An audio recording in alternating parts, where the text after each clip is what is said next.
j'espère que tu vas pour le mieux. J'ai le plaisir de te retrouver en ce beau jour afin de te parler d'une personnalité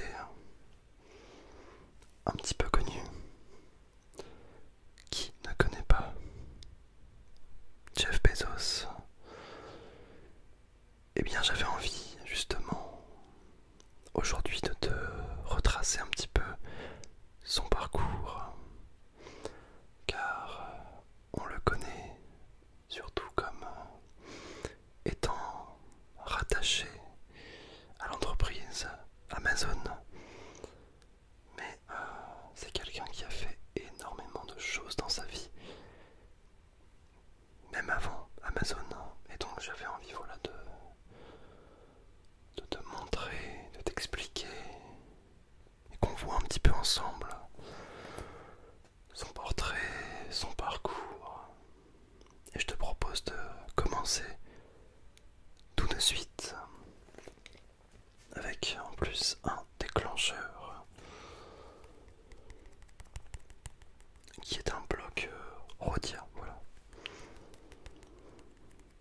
Donc Jeffrey Bezos, plus communément appelé Jeff Bezos, c'est un entrepreneur et homme d'affaires qui est né le 12 janvier 1964 à Albuquerque, dans le Nouveau-Mexique. Comme je l'ai dit précédemment, il est notamment connu pour être le fondateur ainsi que le principal actionnaire et ancien PDG d'Amazon. Et c'est aussi le fondateur de l'entreprise spatiale Blue Origin. Pour ceux qui ne connaissent pas cette société, eh bien elle a été créée en 2000 et a pour but de développer de nouvelles technologies permettant d'abaisser le coût d'accès à l'espace. Et elle propose notamment un accès à l'espace via le tourisme spatial. Donc là on est bien dans le futur là. Le futur.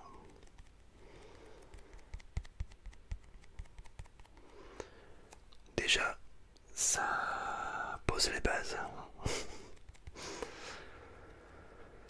Au niveau de son enfance, eh bien, très rapidement, Jeff Bezos a été reconnu comme un enfant avec un QI très élevé par rapport à la moyenne.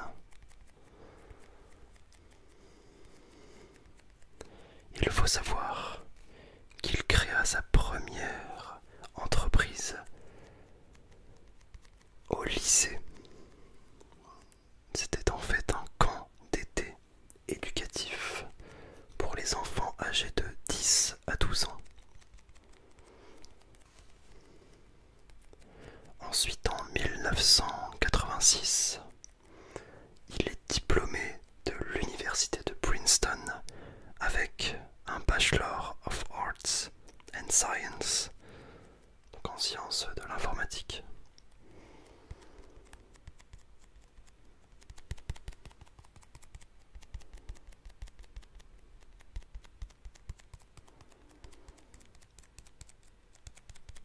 On se fait des petites pauses déclencheurs. Et à la suite de cela, il travailla dans plusieurs entreprises financières de Wall Street.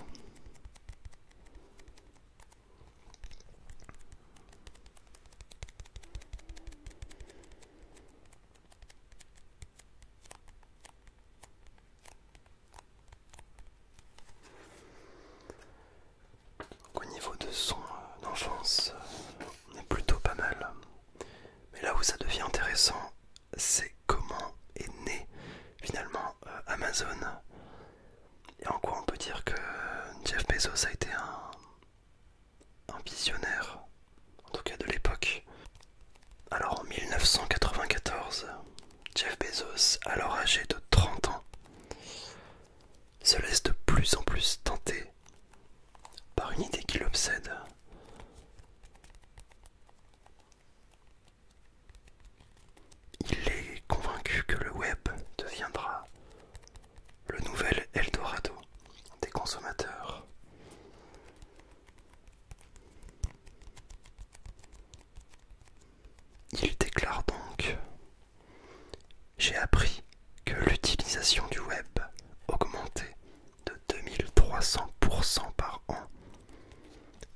jamais vu ou entendu parler de quelque chose avec une croissance aussi rapide. Et l'idée de créer une librairie en ligne avec des millions de titres, quelque chose de purement inconcevable dans le monde physique, m'enthousiasmait vraiment.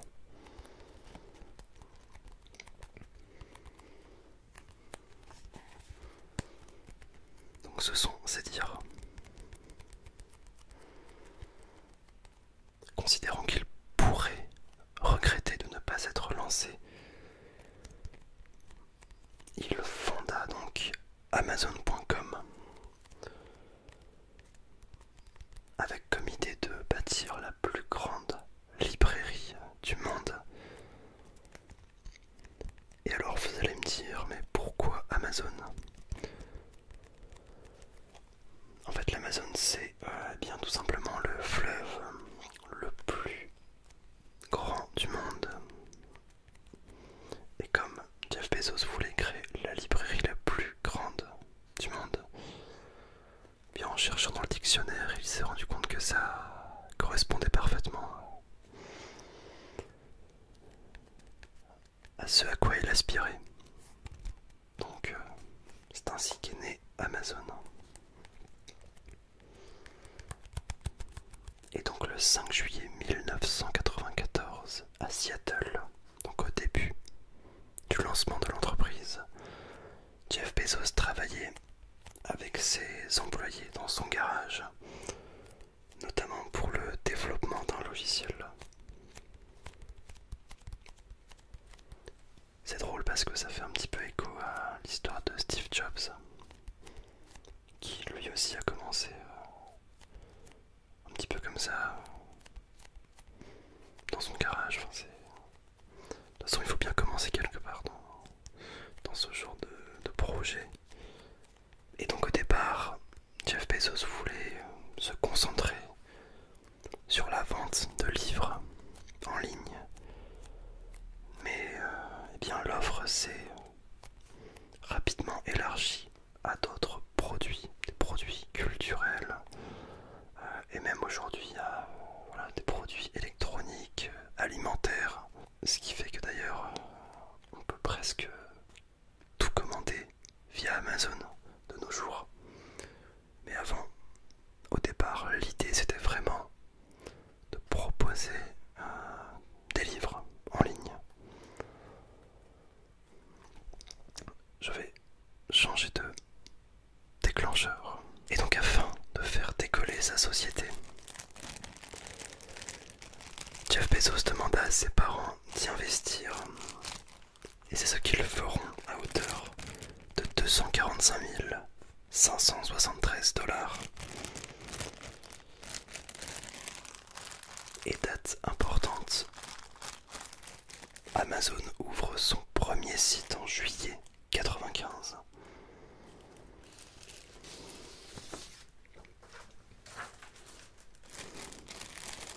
Deux ans plus tard, en 1997, la société entre en bourse. Aujourd'hui, elle est actuellement la plus grande entreprise mondiale de vente en ligne, avec un chiffre d'affaires, tenez-vous bien, de 280,5 milliards de dollars en 2019.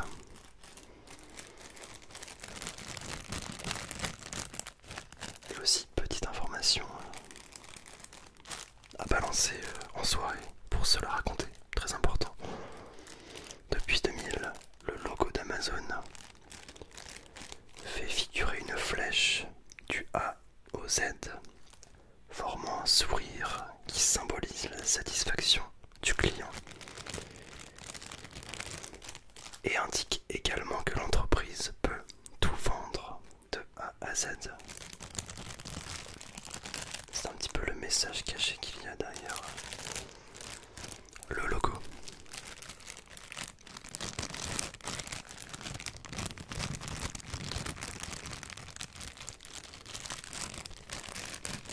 On n'hésite pas de sortir cette information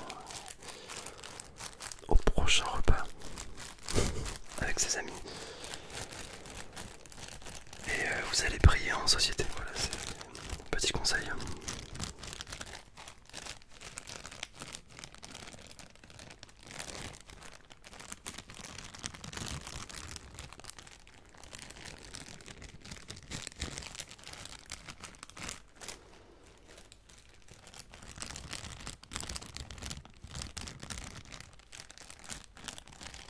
Je vous disais en début de vidéo que Jeff Bezos était l'ex-PDG d'Amazon. Vous allez me dire, eh bien, qu'en est-il depuis?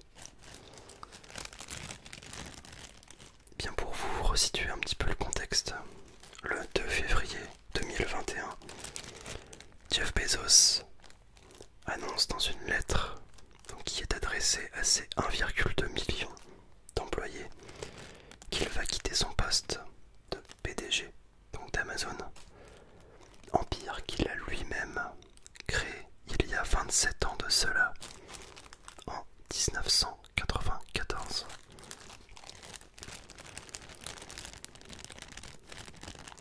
Et donc, quelques mois plus tard, le 5 juillet, à l'âge de 57 ans, il cède sa place à Andy Jassy, qui est l'un de ses proches collaborateurs. Il est à noter que Jeff Bezos reste cependant le président exécutif du conseil d'administration d'Amazon. Donc il cède sa place, mais il garde quand même un certain statut au sein de l'entreprise.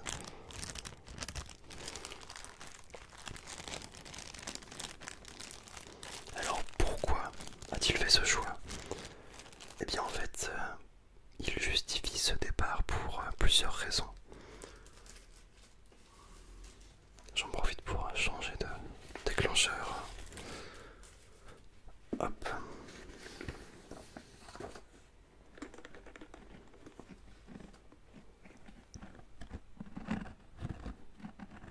Eh bien tout simplement, il souhaiterait concentrer son temps et son énergie vers d'autres projets, comme venir en aide à des associations, mais aussi développer sa seconde entreprise, qui, je vous le rappelle, se nomme Blue Origin.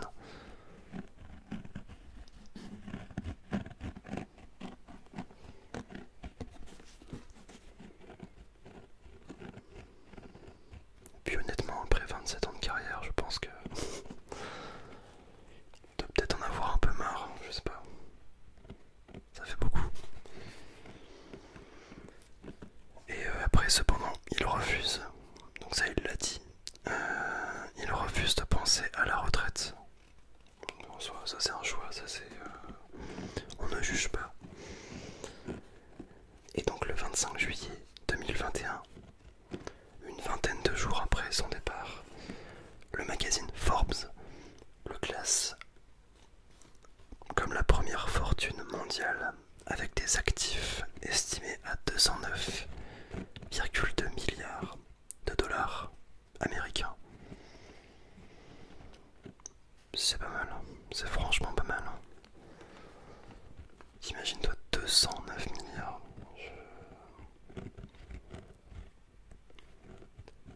Ça me paraît fou en fait. 1000 millions fois 209, enfin, c'est... Déjà avec 1 million tu fais des dingueries, mais alors là c'est... J'ose même pas imaginer quoi. Et on va terminer cette vidéo par un fait marquant.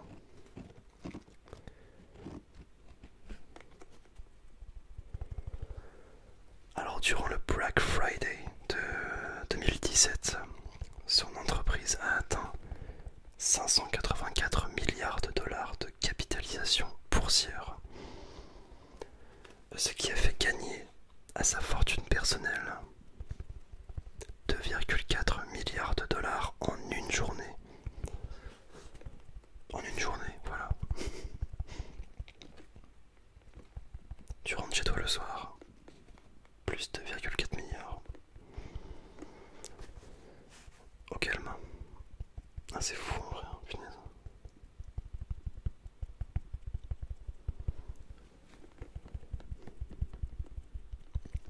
La morale de cette histoire, c'est que si tu as un projet, eh bien,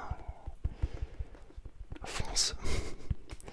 Non mais après, je me dis toujours si le mec finalement s'était dit ouais non en fait je me lance pas pour telle ou telle raison, bah il y aurait jamais eu ça, tu vois.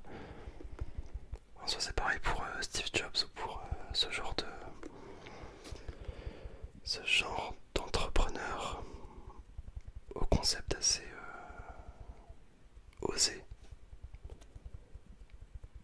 C'est un truc de ouf, franchement. En tout cas, j'espère que tu auras appris quelques petites choses.